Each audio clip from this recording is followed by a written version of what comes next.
अब हम ज़रा एक्सरसाइज करते हैं इसकी। एक्टिविटी 8.1 क्वेश्चन नंबर 1 है, read the first paragraph carefully. How do we know from this paragraph that the reviewer expects his reader to have some knowledge of films. पहला पैराग्राफ पढ़ें और इससे आप बताएं कि किस तरह राइटर को ये एक्सपेक्टेशन थी, उसका ख्याल था कि उसके रीडर को मूवीज़ के बारे में पता होगा। तो दो एग्जांपल्स मिलती हैं। एक तो उसने जब ईवॉक्स का जिक्र किया तो वो एक्सपेक्ट कर रहा था कि उनको स्टार वॉर्स की मूवीज़ के बारे में पता होगा, और जब उसने ज़ायन का जिक्र किया उसको यही भी था, एक्सपेक्टेशन थी कि भाई मैट्रिक्स की पिछली मूवीज़ इसने देखी होंगी। तो इन दो चीज़ों के रेफरेंस से, एक कैरेक्टर का रेफरेंस जो स्टार वॉर्स से और एक प्लेस का रेफरेंस जो इस मूवी मैट्रिक्स में से है, ये बताता है कि वो एक्सपेक्ट कर रहा है कि उसका जो रीडर है उसको मूवीज़ की कुछ नो हाउ है। Question number 2, how would you explain the tone of the third paragraph. तीसरे पैराग्राफ की टोन आप किस तरह की मानेंगे, उसका लहजा कैसा था। Choose a word from this list, depressed, sarcastic, bored, excited. इन चारों में से कोई एक लफ्ज़ चूज़ करें। Support your answer with evidence from the text, और फिर टेक्स्ट के अंदर से एविडेंस उठा कर बताएं कि जी आपको क्या लगता है कि थर्ड पैराग्राफ क्या। तो अगर आप थर्ड पैराग्राफ को पढ़ें तो उसके अंदर एक वर्ड आता है, थर्ड लाइन के अंदर फ्रेज आता है, बेयर विद मी, मेरे साथ बर्दाश्त करें।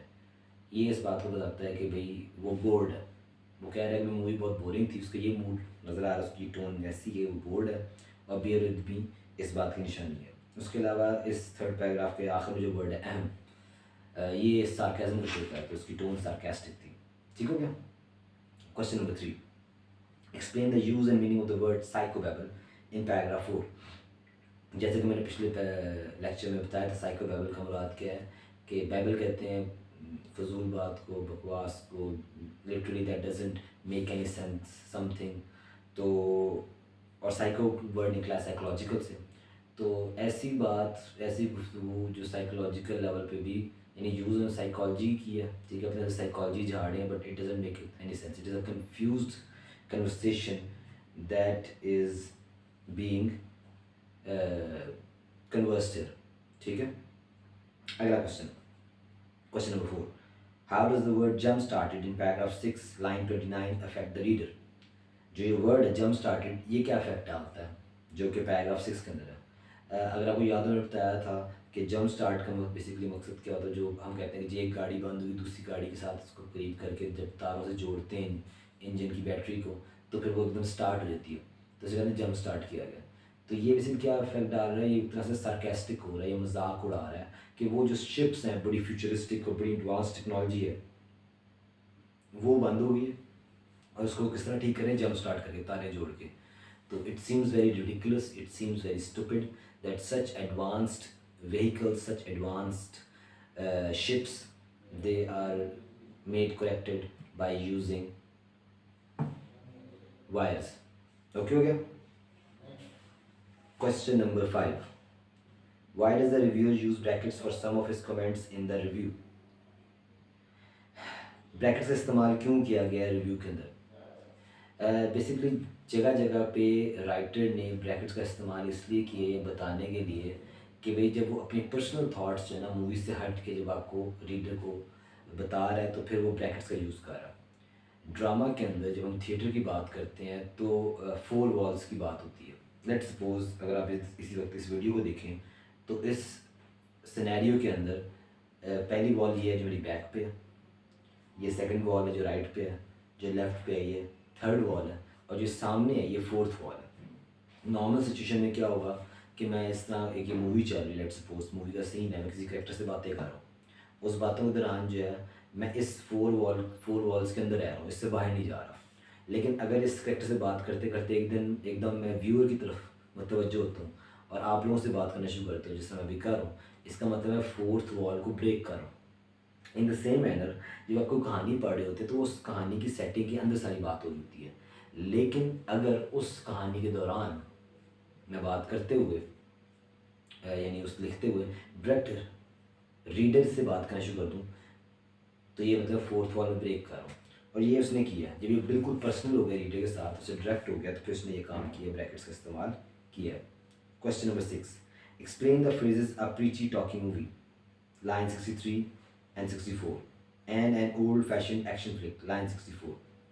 वो बात ये करता है कि जो वर्ड प्रीची टॉकिंग मूवी है, इस फ्रेज का क्या मतलब है, यानी वो कहना चाह रहा है कि एजुकेट करना शुरू कर दिया, पढ़ाना शुरू कर दिया, बजाय ये कि मूवी की कोई एक्शन हो, स्टोरी हो, ऐसा लग रहा है कि उसने फिलोसफी पढ़ाना शुरू कर दी है। And old fashion action fix में है कि पुराने ज़माने के स्टाइल में एक आम एक्शन मूवी होती तो वो ज़्यादा बेहतर होती। तो ये दो डिफरेंट सिनेरियोज दिखा रहा है मूवीज़ के कि भाई ये मूवी अगर इस तरह की भी होती ना, एक आम पुराने ज़माने की एक्शन मूवी भी होती तो गुजारा कर जाती। ये उन्होंने लेक्चर देना शुरू कर दिया ना, ये बड़ा बोरिंग था। Question number 7, find 3 examples of colloquial language and explain how their use adds to the effectiveness of the review. colloquial language किसे कहते हैं? colloquial लैंग्वेज वो होती है जो हम आम तौर पे आम जिंदगी में यूज़ करते हैं।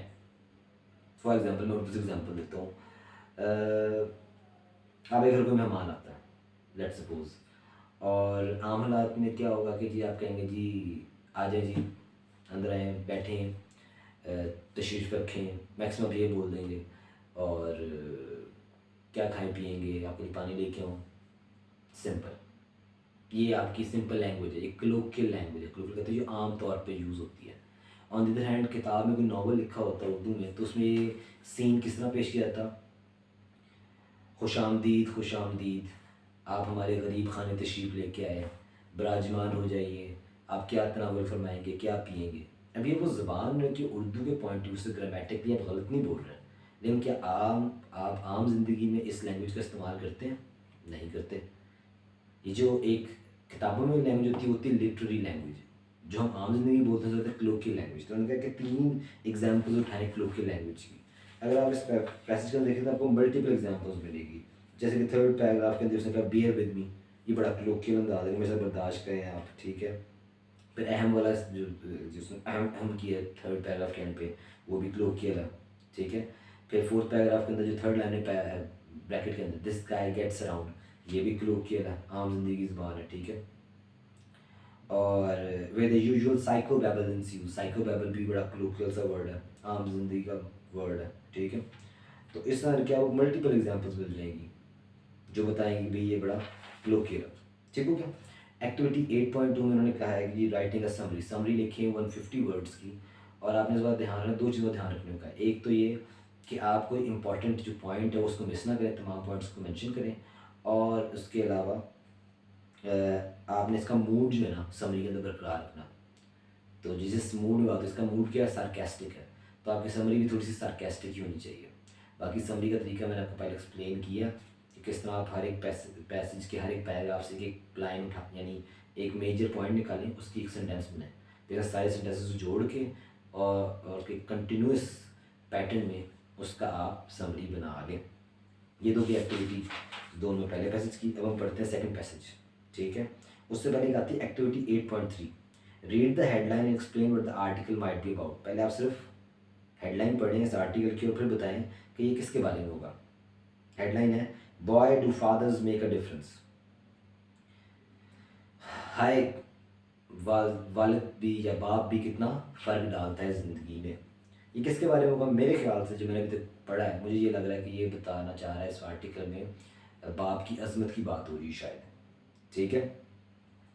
और बेसिकली वो बाप के रोल को उजागर करना चाह रहा है सोसाइटी के अंदर। पढ़ते हैं हम अब, ठीक है। ये भी पैसेज थोड़ा सा काफ़ी लंबा है, 3 पेजेस पे ऑलमोस्ट। इसको हम पढ़ते हैं, मैं थोड़ी सी अपनी स्पेस जो है पढ़ाऊँगा। Passage number 1, while women have been making great strides in the feminist cause in the past 25 years, another quiet revolution has been taking place in the concept of fatherhood. कहते हैं जहाँ पिछले 25 सालों में फेमिनिज्म का जो नज़रिया है वो उजागर हो रहा है, वैसे ही बड़ी खामोशी से बाप के रोल के ऊपर भी एक नज़रिया उजागर होना शुरू हो गया है। Passage number 2, paragraph number 2, it was bound to happen, ये होके रहना था। One movement impacts the other, जब एक मूवमेंट चलती है तो उसके जवाबन एक और मूवमेंट भी हमेशा चलती है। Women could not advance without the agreement and complicity of men, औरतें कभी भी मर्दों की मदद के बगैर ग्रो नहीं कर सकती थी। वो कहना चाहिए दोनों का रोल एक दूसरे के लिए कॉम्प्लीमेंटिंग है, एक का दूसरे के बगैर गुजारा नहीं है। Paragraph number 3, fathers today are not the same as fathers 25 years ago, आज के बाप 25 साल पुराने बापों जैसे नहीं है। तब जो फादर्स थे वो डिफरेंट थे, अब फादर्स बहुत डिफरेंट आ गए। Men today are less inclined to believe house and children are a woman's domain, even if she holds down a day job just as he does. अब फादर्स का ये ख्याल नहीं है कि भाई घर गृहस्थी और बच्चों की देखभाल ये सिर्फ औरत की जिम्मेदारी नहीं, बल्कि वो बिलीव करते हैं कि अगर औरत जॉब भी करे, अगर वो खुद भी जॉब कर रहे हैं, तो ये जिम्मेदारी दोनों की है। Paragraph number 4. In the United States, a national study of the workforce last year showed both men and women spend more time with their children today than 25 years ago. United states America की एक study के अंदर जो कि कौमी level पे हुई थी, उसमें ये बात ऑफ द वर्क फोर्स के लोग जो काम कर रहे हैं पिछले सालों से बताया कि मर्द और औरत दोनों जो हैं अब अपने बच्चों के साथ ज़्यादा वक्त गुजारते हैं। जितना 25 साल पहले गुजारते थे उसकी तनाजुर में अब माँ बाप दोनों बच्चों को ज़्यादा टाइम देते हैं। Despite also working long hours, इसके बावजूद कि वो कई घंटे ज़्यादा काम करते हैं लंबा। They do this by sacrificing their personal time, और ये किस तरह करते हैं कि वो अपने जो ज़ाती वक्त है उसको सेक्रीफाइस कर रहे हैं। वो या काम कर रहे हैं या फिर बच्चों को टाइम दे रहे हैं, अपना पर्सनल टाइम निकाल दिया उन्होंने। Paragraph number 5. In fact, men do 42 minutes more housework each workday now than they did in 1977. 1977 के बाद अब 25 साल बाद वालिद जो हैं, जो बाप है, वो तकरीबन 42 मिनट्स ज़्यादा घर में टाइम दे रहा है जितना पहले दे रहा है। यानी अगर तब वो घर में 2 घंटे दे रहा था तो अब 2 घंटे और 42 मिनट टाइम दे रहा है घर में।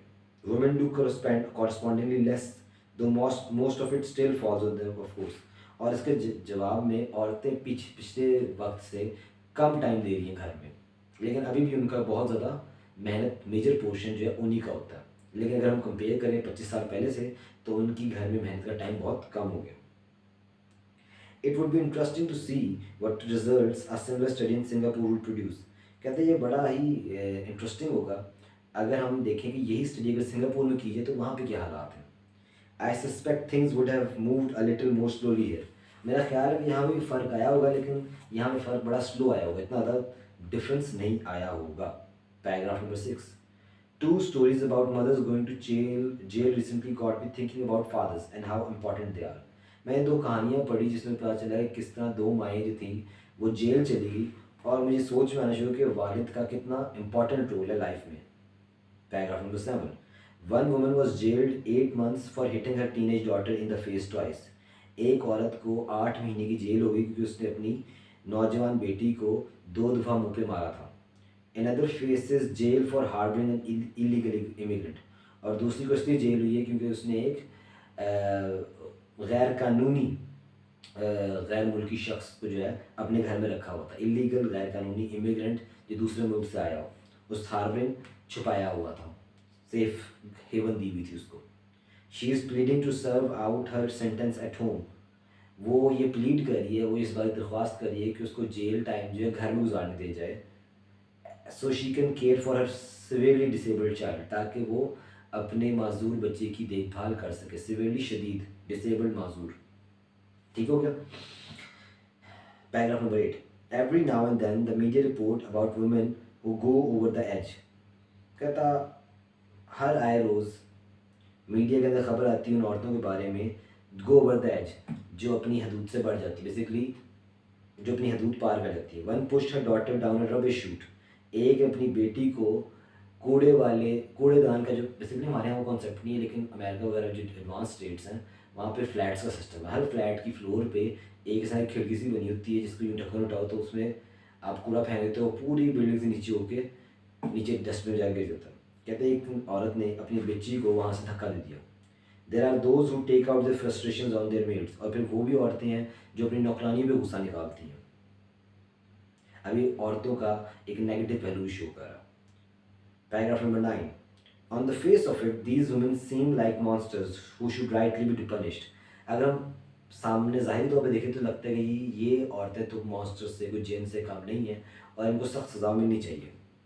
But read between the lines, लेकिन हमें बातों की गहराई में जाकर देखना होगा। And you will find clues to a domestic crisis which has imploded. हमें मालूम होगा कि घरेलू मामलात में एक क्राइसिस चल रहा है, एक मुसीबत चल रही है जो आखिरकार इम्प्लोड कर रही है, जो एक तरह से फट गई है, एक तरह से बाहर आ गई है। जो इतने अरसे से एक खिचड़ी पक रही थी घर के माहौल में, जो मसाइल पक रहे थे, वो अब आखिरकार बाहर आ गए हैं। Paragraph number 10. The woman who punched her child is a waitress who has 4 daughters and who is said to be estranged from her husband. जिस औरत ने अपने बच्चे को मुक्का मारा था वो एक वेट्रेस है जिसकी 4 बेटी हैं, और मालूम हुआ है कि उसका जो हस्बैंड है, उसका जो खावंद है, वो उसके साथ नहीं रहता। ये एक इंपॉर्टेंट पॉइंट है, बताना चाह रहा है कि मर्द की कमी की वजह से उसके लिए कितनी टेंशन बढ़ गई अपनी बच्चों की देखभाल के लिए, और उसने उसका गुस्सा अपनी बच्ची पर निकाला। Paragraph number 11, the same word was use to describe the other women's relationship with her spouse. कहते हैं यही एस्ट्रेंज्ड का वर्ड जो है यूज़ किया गया है एक और औरत के लिए भी, जो कि अपने स्पाउस यानी अपने खावंद से अलग हो गई थी। स्ट्रेंज कहते हैं जिसका कोई ताल्लुक ना हो, एक तलाक नहीं हुई लेकिन मिलना जुलना दोनों का बंद हो गया। इन मैनी केसेस, बहुत से मामलात में, the common denominator is a missing husband and father. एक ही चीज़ नज़र आती है कि ये मामला, ये मसाइल क्यों पैदा हो रहे हैं कि या तो उनका खावंद मिसिंग है या बच्चों का बाप मिसिंग है, जिस वजह से मसले क्रिएट हो गए। मिसिंग बिकॉज ऑफ डिवोर्स और जेल, और because he is simply unavailable. और क्यों मिस कर रहा है, क्यों वो नहीं है, या तो उसको जेल हो गई है, या उसने तलाक दे दी है, या फिर वो वैसे ही घर में मौजूद नहीं होता, आवारा फिरता। इस वजह से उन औरतों की टेंशनें बढ़ रही हैं, अपने घर की देखभाल ज़्यादा कर रही हैं, और उस वजह से जो है वो इस तरह के रिएक्शंस दे रही हैं। Paragraph number 12, who knows, with an active and involved partner to share the burden of juggling home and work, these women might never have committed their crimes। कहते हैं कौन जानता है, अगर उनका जो पार्टनर होता, उनका अगर हस्बैंड होता जो उनके साथ बर्डन, बोझ, घर का बोझ उठाता, घर का और काम का, तो फिर शायद वो इस तरह की कभी भी जुर्म ना करती। Paragraph number 13, of course it could easily be the opposite। लेकिन कहते हैं अगर ये तो हम जानते नहीं, ये इससे ऑपोजिट भी हो सकता। क्या हो सकता है opposite? An absent mother would create the same sharing stresses for the remaining parent. अगर माँ गायब हो जाए घर से, तो फिर जो रिमेनिंग पेरेंट है, नहीं बाप, उसके लिए भी शायद इतनी स्ट्रेस और टेंशन हो जाए, क्योंकि एक बंदे का ये काम नहीं कि घर, जॉब, बच्चे, तीनों चीज़ों को संभाले। तो कहता है अगर औरतें भी गायब हो जाएँ तो फिर भी यही मसला। लेकिन अभी हम मर्दों की बात करें। Paragraph number 14. The point is, even in divorce, parenting responsibilities cannot be abdicated. Are fathers dispensable? कहते हैं मेरा मुद्दा ये है कि अगर तलाक भी हो जाती है तो फिर जो पेरेंटिंग रिस्पॉन्सिबिलिटी, जो वालदैन की जिम्मेदारी है, कैन नॉट बी एब्डिकेटेड, वो ख़त्म नहीं होती।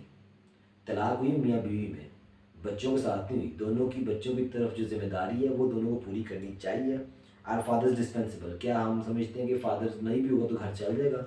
तो ऐसा नहीं है, बाय नो मीन्स। पैराग्राफ 15 की लाइन कहती बाय नो मीन्स, तो कह दिया कि ऐसा बिल्कुल भी नहीं है।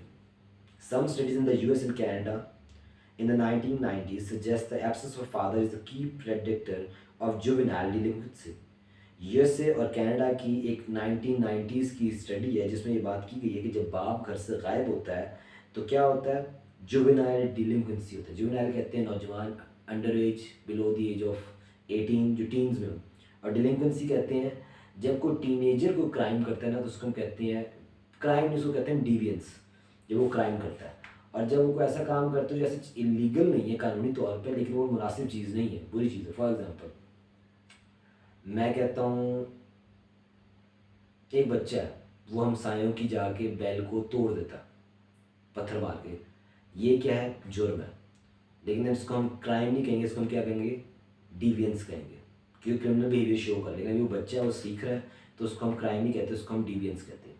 लेकिन एक बच्चा जो है वो बार बार बेल बजाता है, ठीक है, उसको तोड़ता नहीं है, तो ये कोई कानून तो नहीं तोड़ा उसने, ठीक है, उसने कोई प्रॉपर्टी तबाह नहीं की, लेकिन वो तंग कर रहा है, एथिकली रॉन्ग है, अखलाकी तौर पे गलत बात है, तो हम इसको कहते हैं डिलिंक्वेंसी।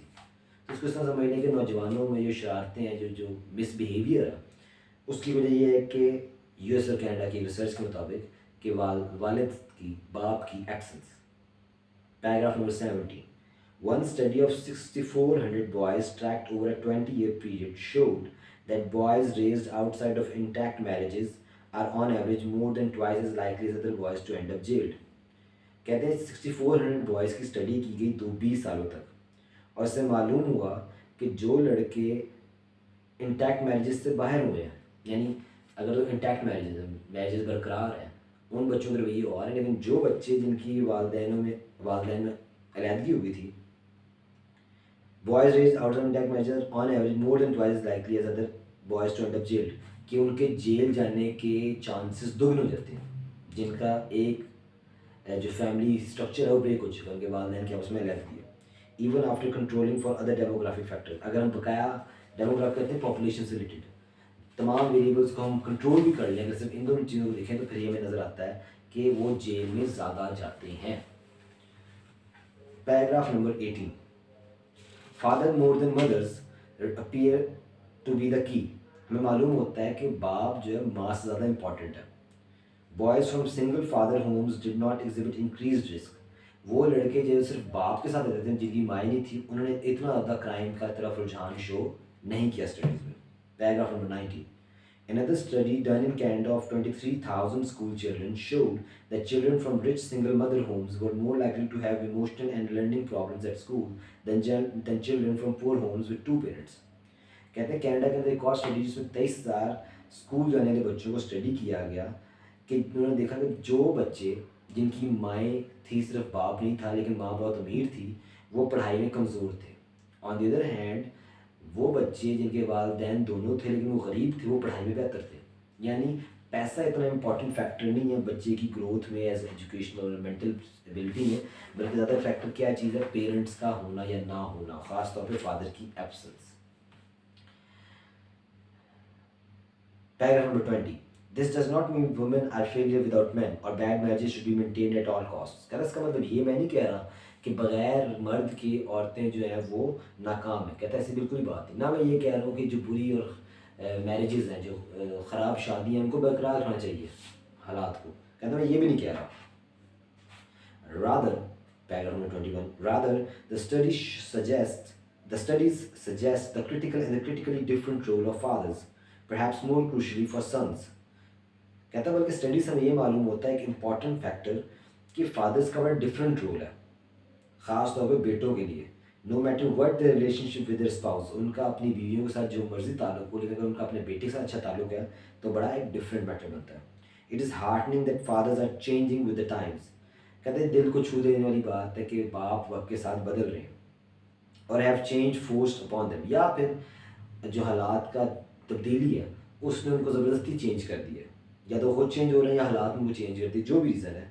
As a parenting counsellor here notes, क्योंकि ये एक पेरेंटिंग काउंसलर जो पेरेंटिंग की रिलेशन के ऊपर जो काउंसलर है, जिस रिसर्च कर रहा है, उसका मानना है कि ये एक अच्छी चीज़ है।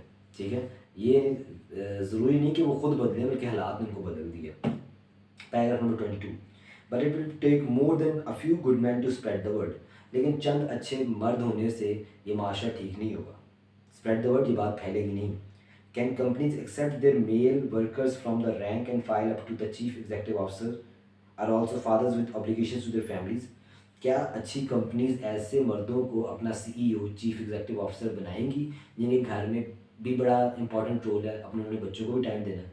क्या वो ऐसे CEO एक्सेप्ट करेंगे? नहीं, वो कहेंगे भाई कंपनी को ज़्यादा टाइम दो। How many man themselves will be able to put their families before their career if push came to shove। और कितने ऐसे मर्द हैं जो अपने तौर पे अपने करियर को पीछे रखेंगे और अपने बच्चों को, अपनी फैमिली को प्रायोरिटी देंगे? कहते हैं बहुत मुश्किल है, क्योंकि ज़्यादातर मर्द जो हैं करियर ओरिएंटेड होते हैं। Paragraph number 23, even wearing the Baij of fatherhood can be challenging in the work place. बाप का तमगा पहन के काम करना एक वर्क प्लेस से बड़ा चैलेंजिंग है, बड़ा मुश्किल काम है, क्योंकि साथ बाप होने की ड्यूटी पूरी करनी, नौकरी भी करनी है। One man told the counselor how he emptied the staff lounge when he began asking advice on how to deal with his teenage daughter। एक शख्स ने बताया इसी पेरेंटिंग काउंसलर को कि किस तरह उसके ऑफिस के जो कमरे के लोग थे आहिस्ता आहिस्ता उन्होंने कमरा तब्दील करना शुरू कर दिया, क्योंकि वो उनसे मशवरे लिया करता था कि मैं अपनी नौजवान बेटी को किस तरह संभालूँ, वो बहुत जो है ना बिगड़ती जा रही है। कहता मैं रोज़ ये सवाल करता तो आहिस्ता आहिस्ता वो भी मेरे से परे होना शुरू किया। उन्होंने कहना शुरू कर दिया भाई ये क्या वर्क प्लेस पर आके अपने घरेलू मामला से बात करा, क्योंकि मर्दों की आदत नहीं होती कि वो जो है मसले से आपस में डिस्कस करें। वो बड़ा चैलेंज है ये। Paragraph number 24, anthropologist Margaret Mead said that motherhood is a biological necessity but fatherhood is a social invention। Anthropologist कहते हैं जो इंसानों को स्टडी करे, एंथ्रो कहते हैं इंसान, humans, the study of human beings. Margaret Mead उसका नाम है उस एंथ्रोपोलॉजिस्ट का। वो कहती है कि जो मदरहुड है ना, मामता, ये बायोलॉजिकल एक कुदरत की तरफ से बनाया गया, लेकिन फादरहुड का जो कॉन्सेप्ट है ना, ठीक है, वो कॉन्सेप्ट जो है वो सोशल इन्वेंशन है, वो हमारी सोसाइटी में नहीं है। माँ तो जो है ना, जो अपनी ममता दिखाती है वो बाय नेचर दिखाती है। बाप की जो उस तरह की मोहब्बत है वो सोसाइटी ने उस पर जो है ना पुश की है। Paragraph number 25, in the rest of the animal world the male species rarely has a nurturing function. अगर हम बकाया पूरी जानवरों की दुनिया देखें तो हमें मालूम होगा कि बकाया स्पीशीज़ में, बकाया नस्लों में, बकाया जो जानवर हैं उनमें मेल जो है ना उसका नर्चरिंग रोल नहीं होता, वो ऐसा सच बच्चों की देखभाल नहीं करता उस तरह, ये रोल माँ का ही होता है। Its obligations are over once it has planted its seed, उसकी जिम्मेदारी पूरी हो जाती है जब वो बच्चा पैदा कर देता है। इन ह्यूमन सोसाइटी, लेकिन मर्दों इंसानों की माशरे में इट इज़ कल्चर, ये हमारी तहजीब है, विच डिक्टेट्स, जो हमें बताती है the involvement fathers have with their offspring, कि बाप को अपने बच्चों के साथ इन्वॉल्व होना चाहिए, उनको टाइम देना चाहिए। Paragraph 26, if doctor Mead was correct, अगर डॉक्टर मीट सही कहती हैं, then it is society's imperative to cultivate the institution of fatherhood, अगर उनकी बात ठीक है कि भाई ये सोसाइटी का बनाया हुआ रोल है, फिर ये सोसाइटी की ही जिम्मेदारी है, माशरे की ही जिम्मेदारी है कि अपने मर्दों के अंदर, अपने बच्चों के अंदर, जो बाप कल को बनेंगे उनके अंदर ये चीज़ इम्ब्यू कर दी जाए, उनके अंदर ये बात डाल दी जाए कि भाई तुमने बड़े होकर एक अच्छा बाप बना, तुमने अपने बच्चों को टाइम देना। पैराग्राफ नंबर 27, हाउ, लेकिन कैसे। आवर काउंसलर सजेस्ट, हमारी काउंसलर का ये मानना है, educating boys about family life in school, के स्कूल के अंदर लड़कों को घरेलू ज़िंदगी के बारे में तालीम दी जाए। Paragraph number 28, perhaps the easiest place to start is with ourselves and our children, सबसे आसान तरीका मेरे ख्याल से क्या होगा कि हम अपने घर से स्टार्ट करें, अपने बच्चों से स्टार्ट करें, सबसे पहले उनको सिखाएं। Boys become the fathers they know, ये किस तरह होगा, जब हम अपना रवैया एज फादर्स ठीक करेंगे तो हमारे बच्चे हमारे फुटस्टेप में फॉलो करेंगे, वो देखेंगे हमारा बाप ऐसा था तो फिर वो भी वैसे बनेंगे। फ्रॉम द स्ट्रेट टाइम्स 23 नवंबर 2003, 23 नवंबर 2003 का जो आर्टिकल था स्ट्रेट मैगजीन के अंदर, स्ट्रेट टाइम्स मैगजीन में, उसके अंदर से ये लिया गया है। अब हम एक्सरसाइज करते हैं, एक्टिविटी 8.4, राइटिंग अ समरी। फिर कोई कहे ये in this article Sharon Lo expresses their opinion of the importance of fathers, Sharon Lo ने ये आर्टिकल लिखा, वो कहते हैं इस आर्टिकल के अंदर वो बाप की इंपॉर्टेंस के बारे में बताती है। Complete the chart below to help you plan a summary of her views, the main point of the first 5 paragraphs are inserted for you, कहते हैं पहले 5 पैराग्राफ के मेन पॉइंट्स हमने उनको ऐड कर दिए, फिर 6 से 12 अगले 5 पैराग्राफ जो उनके भी जो आप मेन पॉइंट्स को लिखें, इस तरह 5-5 पैराग्राफ करके आप उनके मेन पॉइंट्स लिखें और फिर इनकी समरी बनाएं। ठीक है, एक तरीका से समरी बनाने का, बेसिक पर्पज समरी बनाना ही है, वो मैंने आपको तरीका पहले समझा दिया। एक्टिविटी 8.5, डिस्कसिंग द इशू, इस इशू को डिस्कस करें। What are your views on the importance of fathers, discuss the following statements, आपके ख्याल से बाप की क्या अहमियत है, इस नज़रिए को डिस्कस करें इन पॉइंट्स के नज़रिए में। A, fathers are more important for boys than mothers, बाप लड़कों के लिए माँ से ज़्यादा जरूरी होते हैं। क्या आप इसे एग्री करते हैं कि नहीं करते, ये आपने बयान करना है, ठीक है, लेकिन आपने बेस करना है इस पैराग्राफ के तनाजुर में, अपने व्यूज़ नहीं देने। तो इस पैराग्राफ के मुताबिक हाँ फादर ज़्यादा इंपॉर्टेंट है बेटों के लिए, क्योंकि उनकी ज़्यादा परवरिश जो है बाप करते हैं। B, all fathers should be given paternity leave, तमाम बाप, ये अब इसमें पैसेज में नहीं से हट की बात है कि जितने भी बाप हैं उनको पेटर्निटी लीव मिलनी चाहिए, जैसे माँ को मिलती है ना बच्चे की पैदाइश पेटर्निटी लीव, कि वो जी छुट्टी मिलती है कि भी मैं अभी माँ बनी हूँ तो मेरे बच्चों की देखभाल करनी, मेरा बच्चा बहुत छोटा है, इस तरह बाप को भी छुट्टी मिलनी चाहिए कि मिलनी चाहिए। तो आपका अपना व्यू, आप इसको जस्टिफाई कर सकते हैं। मेरा अपना व्यू ये कि हाँ मिलनी चाहिए, क्योंकि अगर आप एक जगह बात कर रहे हो कि बाप का रोल भी फैमिली में और बच्चों की परवरिश में ज़्यादा होना चाहिए, तो फिर उस हिसाब से उसको भी छुट्टी मिलनी चाहिए, बच्चा बहुत छोटा हो, ताकि वो हेल्प कर सके उसमें। Question number C, a family is more important than a career, क्या आपके नज़दीक फैमिली ज़्यादा इंपॉर्टेंट है करियर? ये एक डिफिकल्ट क्वेश्चन है। ऑब्वियसली फैमिली ज़्यादा इंपॉर्टेंट है, but without a career you can not sustain a family, अगर करियर भी नहीं होगा तो फैमिली भी डिस्टर्ब होगी, तो ये बड़ा बैलेंस वे में आपको चलाना पड़ेगा। Obviously family is more important, but for the sake of family आपको करियर को इम्पॉर्टेंट रखना पड़ता है, ये मेरा आंसर है। तो I would answer it like this कि I believe that family is more important than career, but the importance of career can not be denied. Without a proper career the family can not be sustained, they go hand in hand and there should be a balanced relationship between both of them. Clear हो गया? यहाँ तक ये unit number 8 ख़त्म हो गया, हम इसको यहाँ बस एंड करते हैं। नेक्स्ट टाइम पर हम यूनिट नंबर 9 को पढ़ेंगे, ठीक है, और आहिस्ता आहिस्ता आपको कहानी समझाना शुरू हो गई है, ये इतना मुश्किल नहीं है। यूनिट नंबर 9 जो है उसका पहला पैसेज तो बहुत छोटा है, सेकंड पैसेज बहुत लंबा है जिसका नाम है don't put mothers behind bars, ये बड़ा इंपॉर्टेंट है, बहुत इंपॉर्टेंट है। नेक्स्ट टाइम इसको हम देखेंगे, ठीक है जी, अल्लाह हाफिज़।